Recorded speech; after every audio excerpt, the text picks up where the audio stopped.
ଜୟ ଶ୍ରୀରାମ। ଜଣା ଜଣା ଚ୍ୟାନେଲକୁ ଆପଣମାନଙ୍କୁ ସ୍ୱାଗତ। ପ୍ରିୟ ଦର୍ଶକ ବନ୍ଧୁ, ଏବର୍ଷ 14 ତାରିଖ ମଙ୍ଗଳବାର ଦିନ ମହାବିଷୁବ ସଂକ୍ରାନ୍ତି ପାଳନ କରାଯାଉଛି। ଏହାକୁ ଓଡ଼ିଆ ନବବର୍ଷ ବା ପଣା ସଂକ୍ରାନ୍ତି ବା ହନୁମାନ ଜୟନ୍ତୀ ଭାବେ ପାଳନ କରାଯାଏ। ହିନ୍ଦୁ ଧର୍ମରେ ବିଷୁବ ସଂକ୍ରାନ୍ତିକୁ ଏକ ଅତ୍ୟନ୍ତ ଶୁଭ ଏବଂ ଗୁରୁତ୍ୱପୂର୍ଣ୍ଣ ପର୍ବ ଭାବରେ ବିବେଚନା କରାଯାଏ। ଏହି ସଂକ୍ରାନ୍ତି ସେତେବେଳେ ଘଟେ ଯେତେବେଳେ ସୂର୍ଯ୍ୟଦେବ ମେଷ ରାଶିରୁ ବାହାରି ବୃଷ ରାଶିରେ ପ୍ରବେଶ କରନ୍ତି। ଏହି ସମୟରେ ଗ୍ରୀଷ୍ମ ଋତୁ ତାର ଶୀର୍ଷରେ ଥାଏ ଏବଂ ସୂର୍ଯ୍ୟଙ୍କ ରୋହିଣୀ ନକ୍ଷତ୍ରରେ ପ୍ରବେଶ ଏହି ତାପକୁ ଆହୁରି ତୀବ୍ର କରିଥାଏ। ଏହି ପବିତ୍ର ଦିନରେ ଯଦି ଆପଣ ତୁଳସୀ ଗଛ ମୂଳ ଚାରିପାଖରେ ଏକ ପବିତ୍ର ସୂତ୍ର ବାନ୍ଧିବେ, ତେବେ ଆପଣ ମାତା ଲକ୍ଷ୍ମୀଙ୍କ ଅସୀମ କୃପା ପାଇବେ ନାହିଁ, ବରଂ ଦାରିଦ୍ର୍ୟ ଏବଂ ଦୁର୍ଭାଗ୍ୟରୁ ମଧ୍ୟ ମୁକ୍ତି ପାଇବେ। ଏହା ବ୍ୟତୀତ ଆପଣ ଧନ, ଯଶ ଏବଂ ଐଶ୍ୱର୍ଯ୍ୟ ପ୍ରାପ୍ତ କରିବେ। ଏହି ତଥ୍ୟଟି ଭଲ ଲାଗେ ତେବେ ଜୟ ମାତା ଲକ୍ଷ୍ମୀ କିମ୍ବା ଜୟ ବଜରଙ୍ଗବାଲି ଲେଖି କମେଣ୍ଟସ୍ ଦିଅନ୍ତୁ। ବନ୍ଧୁଗଣ, ବିଷୁବ ସଂକ୍ରାନ୍ତି ଦିନଠାରୁ ଓଡ଼ିଆ ନବବର୍ଷର ଆରମ୍ଭ ହୁଏ। ଅଧିକନ୍ତୁ ଏହି ଦିନଟି ପାରମ୍ପରିକ ଭାବରେ ମାତା ବୃନ୍ଦାବତୀ ବା ତୁଳସୀ ଗଛକୁ ପୂଜା ଏବଂ ଆରାଧନା ପାଇଁ ଉତ୍ସର୍ଗୀକୃତ। ଏହି ଦିନ ଯଦି ଆପଣ ପ୍ରାତଃ ସମୟରେ ସୂର୍ଯ୍ୟ ଦେବତାଙ୍କୁ ଜଳ ଏବଂ ନୈବେଦ୍ୟ ଅର୍ପଣ କରି ଏକ ପବିତ୍ର ବ୍ରତ କରନ୍ତି, ତେବେ ଆପଣ ତାଙ୍କ ଦିବ୍ୟ କୃପା ପାଇପାରିବେ। ଏହା କରିବା ପାଇଁ ଏକ ତମ୍ବା ପାତ୍ରରେ ପାଣି ଭର୍ତ୍ତି କରନ୍ତୁ ଏବଂ ସୂର୍ଯ୍ୟ ଦେବତାଙ୍କୁ ଅର୍ପଣ କରିବା ପୂର୍ବରୁ ସିନ୍ଦୁର, ଗୋଟିଏ ଅରୁଆ ଚାଉଳ ଏବଂ ଫୁଲ ମିଶ୍ରଣ କରନ୍ତୁ। ସୂର୍ଯ୍ୟ ମନ୍ତ୍ର ଜପ କରିବା ସମୟରେ ଅର୍ଘ୍ୟ ଅର୍ପଣ କରିବା ଅତ୍ୟନ୍ତ ଲାଭଦାୟକ ଫଳ ପ୍ରଦାନ କରେ ବୋଲି ବିଶ୍ୱାସ କରାଯାଏ। ଏହି ଦିନ ଜଳ, ଖାଦ୍ୟଶସ୍ୟ, ପୋଷାକ, ପାଦୁକା, ଛତା ଭଳି ଜିନିଷ ଦାନ କରିବା ଏକ ଅତ୍ୟନ୍ତ ଆଧ୍ୟାତ୍ମିକ ପୁଣ୍ୟର କାର୍ଯ୍ୟ ବୋଲି ବିବେଚନା କରାଯାଏ। ତେଣୁକରି ଏହି ଦିନ ପଣା କରାଯାଏ ଏବଂ ସମସ୍ତଙ୍କୁ ବଣ୍ଟାଯାଏ। ଗ୍ରୀଷ୍ମ ଋତୁରେ ପକ୍ଷୀ ଏବଂ ପଶୁମାନଙ୍କ ପାଇଁ ପାଣି ଯୋଗାଇବାର ବ୍ୟବସ୍ଥା କରନ୍ତୁ। ଅଭାବୀମାନଙ୍କୁ ଖାଦ୍ୟ ଦେବା ଓ ରୋଗୀଙ୍କ ଯତ୍ନ ନେବା ଏବଂ ଗରିବମାନଙ୍କୁ ଦାନ କରିବା ଅତ୍ୟନ୍ତ ଶୁଭ କାର୍ଯ୍ୟ ବୋଲି ବିବେଚନା କରାଯାଏ। ଏହି ଦିନ ତର୍ପଣ, ପୂର୍ବପୁରୁଷଙ୍କୁ ଜଳଦାନ କରିବା ବ୍ୟକ୍ତିର ପିତୃପୁରୁଷଙ୍କୁ ଶାନ୍ତି ଓ ମୋକ୍ଷ ପାଇଁ ଅତ୍ୟନ୍ତ ଲାଭଦାୟକ ବୋଲି ବିବେଚନା କରାଯାଏ। ଏହି ଦିନକୁ ପୂର୍ବପୁରୁଷଙ୍କ ସହିତ ଜଡ଼ିତ କ୍ରିୟା, ପିତୃକର୍ମ କରିବା ପାଇଁ ମଧ୍ୟ ଅତ୍ୟନ୍ତ ଶୁଭ ବୋଲି ବିବେଚନା କରାଯାଏ। ଏହି ଦିନ କରାଯାଇଥିବା ଆଧ୍ୟାତ୍ମିକ ଅଭ୍ୟାସ ଏବଂ ମନ୍ତ୍ର ଜପ ଶୀଘ୍ର ଫଳ ପ୍ରଦାନ କରେ ବୋଲି ବିଶ୍ୱାସ କରାଯାଏ।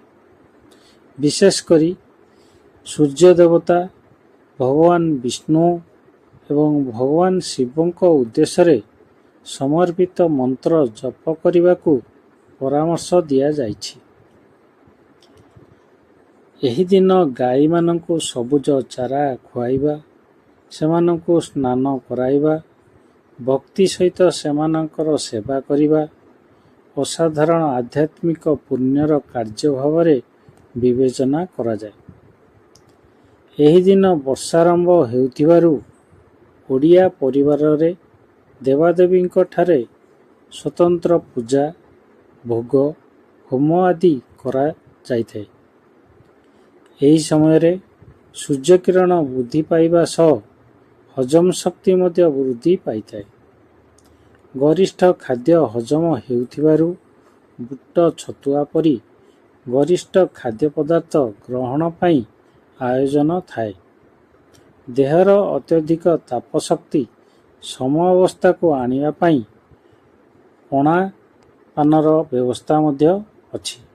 ତେଣୁ ମହାବିଷୁବ ସଂକ୍ରାନ୍ତି ଦିନରେ ବିଭିନ୍ନ ଦେବାଦେବୀ ମନ୍ଦିରମାନଙ୍କରେ ଛତୁଆ ଓ ପଣା ଭୋଗର ବିଧି ରହିଛି। ଏହି ଦିନ ସାହି ପଡ଼ିଶା, ବନ୍ଧୁବାନ୍ଧବ ଏବଂ ବ୍ରାହ୍ମଣମାନଙ୍କୁ ପଣା ଦିଆଯାଏ। ତେଣୁ ଏହି ଦିନକୁ ପଣା ସଂକ୍ରାନ୍ତି ବୋଲି ମଧ୍ୟ କୁହାଯାଏ। ପଣା ସଂକ୍ରାନ୍ତି ଠାରୁ ରାସ୍ତାକଡ଼ରେ ପଥିକମାନଙ୍କର ତୃଷ୍ଣା ନିବାରଣ ପାଇଁ ଜଳଛତ୍ରମାନ ଖୋଲାଯାଏ। ଏହା ସହିତ ବୃକ୍ଷମୂଳରେ ଜଳ ପ୍ରଦାନ ପ୍ରଥା ଆମ ସମାଜରେ ପ୍ରଚଳିତ। ସେଥିପାଇଁ ହିନ୍ଦୁ ପରିବାରରେ ଚଉରାରେ ପୂଜା ପାଉଥିବା ତୁଳସୀ ବୃକ୍ଷ ଉପରେ ଛାମୁଡ଼ିଆ କରି ଘଡ଼ିରେ ଜଳ ରଖି ତାର ନିମ୍ନ ଅଂଶରେ ସରୁ କଣା କରି ସୂକ୍ଷ୍ମ ଧାରରେ ଜଳଦାନ କରାଯାଇଥାଏ। ଏହି ସଂକ୍ରାନ୍ତି ପରଠାରୁ ବୃକ୍ଷ ଜଗତ ଏବଂ ଜୀବଜଗତକୁ ଜଳ ପ୍ରଦାନ କରାଯାଉଥିବାରୁ ଏହି ସଂକ୍ରାନ୍ତିର ଅନ୍ୟ ନାମ ଜଳ ସଂକ୍ରାନ୍ତି ବୋଲି କହିଥାନ୍ତି। ଏହି ସଂକ୍ରାନ୍ତି ପରଠାରୁ ବାୟୁର ଗତି ମଧ୍ୟ ପ୍ରଖର ହୁଏ। ଉଭୟ ଅଗ୍ନି ଓ ବାୟୁଙ୍କ ପ୍ରକୋପରୁ ରକ୍ଷା ପାଇବା ପାଇଁ ଏହି ସମୟରେ ହନୁମାନ ଜୟନ୍ତୀ ପାଳନ କରାଯାଏ। ଏହି ଦିନ ପବିତ୍ର ଝାମୁ ବ୍ରତର ଉଦ୍ଯାପନ କରାଯାଏ। ଯେଉଁମାନେ ଏହି ବ୍ରତ ପାଳନ କରନ୍ତି ତାଙ୍କୁ ପାଟୁଆ ବୋଲି କୁହାଯାଏ। ବ୍ରତ ଉଦ୍ଯାପନ ଦିନ ବ୍ରତଧାରୀ କଣ୍ଟା ବା ଜଳନ୍ତା ଅଗ୍ନିରେ ଚାଲନ୍ତି। ଓଡ଼ିଶାର ଅନେକ ଅଞ୍ଚଳରେ ଏହି ବ୍ରତ ଉପଲକ୍ଷେ ଯାତ୍ରା ହୁଏ। ଏହାକୁ ଝାମୁ ବା ପାଟୁଆ ଯାତ୍ରା କହନ୍ତି। ବ୍ରତଧାରୀମାନେ ସମାଜକୁ କଠୋର ତାପ ସହ୍ୟ କରିବାର ଶକ୍ତି ସମ୍ପର୍କରେ ଶିକ୍ଷା ପ୍ରଦାନ କରିଥାନ୍ତି। ଏବେ ଜାଣିବା ତୁଳସୀ ଚଉରା ଚାରିପାଖରେ ଏକ ପବିତ୍ର ସୂତ୍ର ବାନ୍ଧିବା ଦ୍ୱାରା ଆପଣଙ୍କ ଭାଗ୍ୟ କିପରି ପରିବର୍ତ୍ତନ ହୋଇପାରେ। ବିଶେଷ କରି ଆର୍ଥିକ ଅସୁବିଧା ଏବଂ ଅନ୍ୟାନ୍ୟ ଜୀବନ ସମ୍ବନ୍ଧୀୟ ଚ୍ୟାଲେଞ୍ଜ ଗୁଡ଼ିକ ସମାଧାନ କରିବା ଏବଂ ବୃନ୍ଦାବତୀଙ୍କୁ ପୂଜା ପାଇଁ ଉପଯୁକ୍ତ ରୀତିନୀତି ମାଧ୍ୟମରେ ଆପଣଙ୍କୁ ମାର୍ଗଦର୍ଶନ କରିପାରେ। ହିନ୍ଦୁ ଧର୍ମରେ ସମସ୍ତ ସୌଭାଗ୍ୟର ଉତ୍ସ ଭାବରେ ଏକ ନିର୍ଦ୍ଦିଷ୍ଟ ପ୍ରତୀକ ଅତ୍ୟନ୍ତ ମହତ୍ତ୍ୱ ରଖେ। ମହାପ୍ରସାଦ ବା ମହାନ ନୈବେଦ୍ୟ। ମହାପ୍ରସାଦର ମାନ୍ୟତା ପାଇବାର ଏକମାତ୍ର କାରଣ ହେଉଛି ଗୋଟିଏ ତୁଳସୀ ପତ୍ର ଅନ୍ତର୍ଭୁକ୍ତ କରିବା। ଯେପର୍ଯ୍ୟନ୍ତ ଏକ ନୈବେଦ୍ୟରେ ଏକ ତୁଳସୀ ପତ୍ର ଯୋଡ଼ା ନଯାଏ ଏହା କେବଳ ସାଧାରଣ ଖାଦ୍ୟ ହୋଇ ରହିଥାଏ।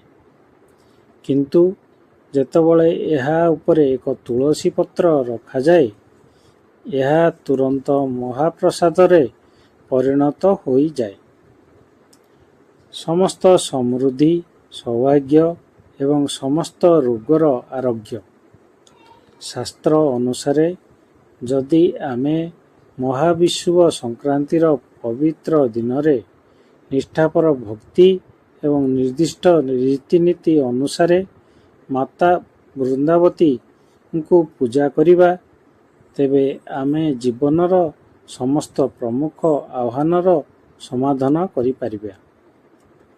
ସେଗୁଡ଼ିକ ଆର୍ଥିକ ସମସ୍ୟା, ଋଣ ସମ୍ପର୍କିତ ବୋଝ, ଗ୍ରହ କ୍ଲେଶ, ବାସ୍ତୁ ଦୋଷ କିମ୍ବା ନକାରାତ୍ମକ ଶକ୍ତିର ପ୍ରଭାବ।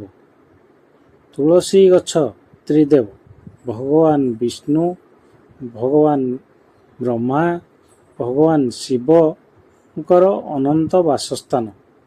କେବଳ ମାତା ବୃନ୍ଦାବତୀଙ୍କୁ ଏକାକୀ ପୂଜା କଲେ ଆଶୀର୍ବାଦ ମିଳିଥାଏ ବୋଲି ବିଶ୍ୱାସ କରିବା ଏକ ଭୁଲ ଧାରଣା ହେବ। ବାସ୍ତବରେ ତୁଳସୀ ଚଉରା ହେଉଛି ଅଗଣିତ ଦେବତାଙ୍କ ବାସସ୍ଥାନ। ଲକ୍ଷ୍ମୀ ନାରାୟଣ, ବ୍ରହ୍ମା, ବିଷ୍ଣୁ ଏବଂ ଶିବ ଯେଉଁମାନେ ସେଠାରେ ଅନନ୍ତ କାଳ ବାସ କରନ୍ତି।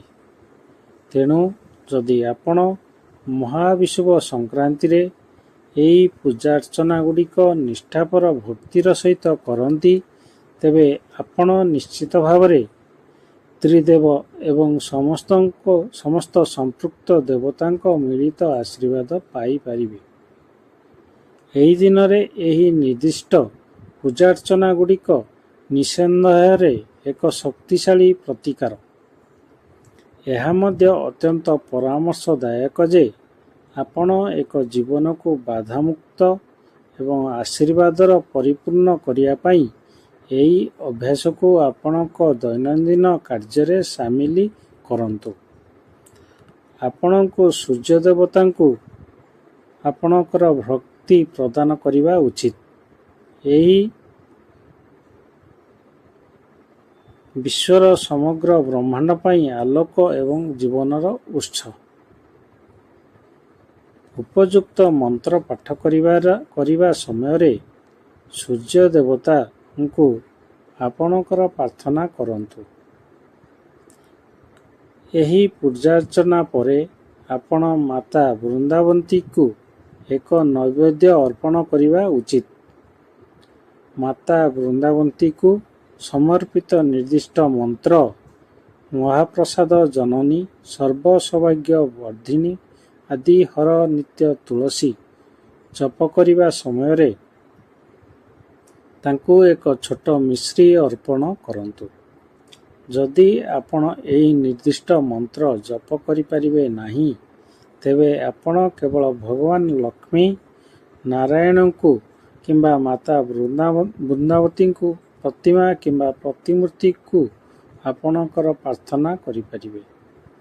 ଯଦି ଆପଣ ଏକ ସକାରାତ୍ମକ ମାନସିକତା ବିକଶିତ କରିବାକୁ ଏବଂ ଆପଣଙ୍କ ଜୀବନରେ ଶୁଭ ଶକ୍ତି ଆକର୍ଷିତ କରିବାକୁ ଚାହୁଁଛନ୍ତି, ତେବେ ଆପଣଙ୍କୁ ହିନ୍ଦୁ ଶାସ୍ତ୍ର ଅନୁସାରେ ଦେବୀ ବୃନ୍ଦାବତୀଙ୍କ ପୂଜା କରିବା ଉଚିତ।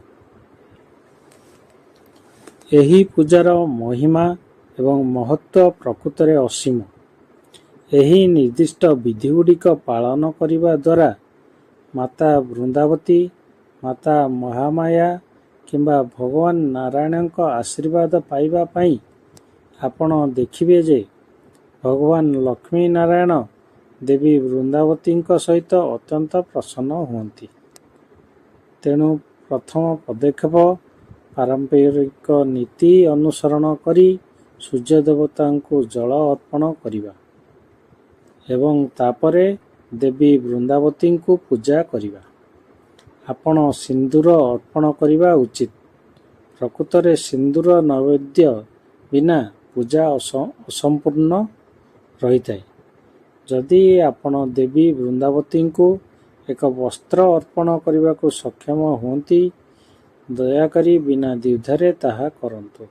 ତଥାପି ବିଶେଷ କରି ଏହି ସଂକ୍ରାନ୍ତିରେ ଲାଲ ଚୁଡ଼ି ଅର୍ପଣ କରିବା ଅତ୍ୟନ୍ତ ଶୁଭ ବୋଲି ବିବେଚନା କରାଯାଏ ଏବଂ ମାତା ଦେବୀଙ୍କ ପାଇଁ ଅତ୍ୟନ୍ତ ଆନନ୍ଦ ଆଣିଥାଏ। ଏହି ଦିନ ଭଗବାନ ହନୁମାନଙ୍କ ସହିତ ମଧ୍ୟ ଏକ ରହସ୍ୟମୟ ସମ୍ପର୍କ ରଖେ।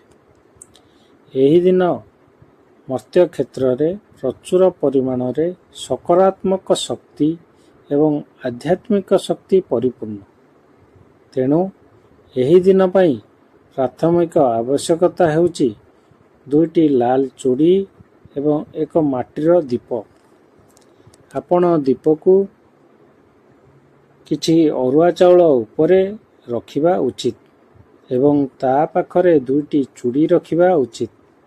ଜଳ ଅର୍ପଣ କରିବା ପରେ ଦୀପ ଜାଳି ଦେବୀଙ୍କ ସମ୍ମୁଖରେ ଶ୍ରଦ୍ଧାର ସହିତ ରଖନ୍ତୁ।